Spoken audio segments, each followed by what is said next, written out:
Hi again, this is Patrick from MarketKeep. During our conversation yesterday, I briefly had time to go over thinkwithgoogle.com. I wanted to create a short video so that you had a better understanding as to how that exactly worked.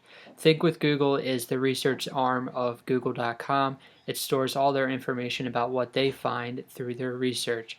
You can see they recently just updated all their information on Black Friday deals, their opinion on the secret to growth in a mobile first world, and 4 media tips for online video advertising success.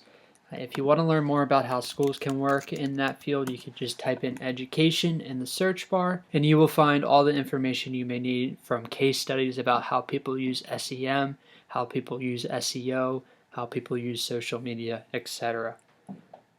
One of the great things about thinkwithgoogle.com is their tools, and in particular Google Trends.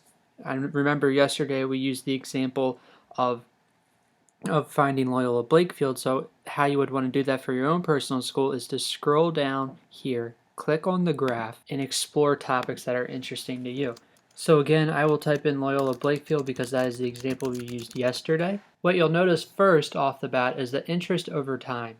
Interest over time, according to Google, is how many people have searched for and what was the peak number of searches.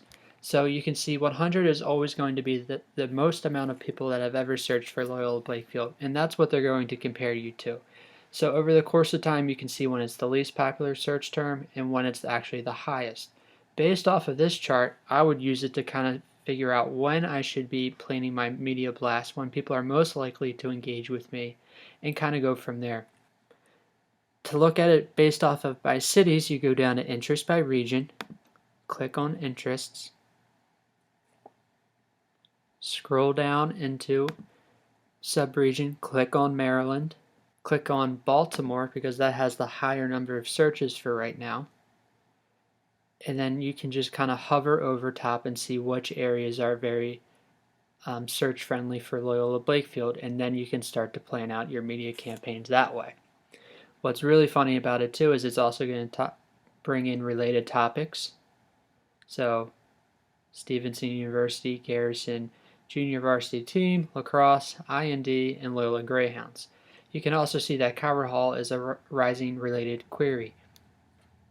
What's funny about Google Trends too is that I can actually compare who is more popular between Loyola and Calvert Hall. And you can see that just like in the Turkey Bowl, Calvert Hall is beating Loyola right now on online search.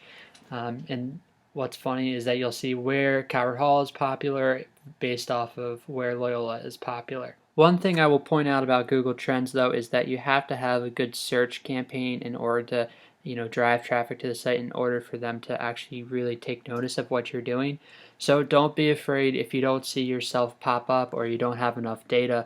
The next best thing you could do is start to search for keywords relating to what you're looking for, such as elementary schools. So again, you can kind of see when people are most likely to search for elementary school. And really, for whatever reason, August was a big month, so maybe you start planning campaigns around that. I hope that worked for you, and I hope that explained Google Trends.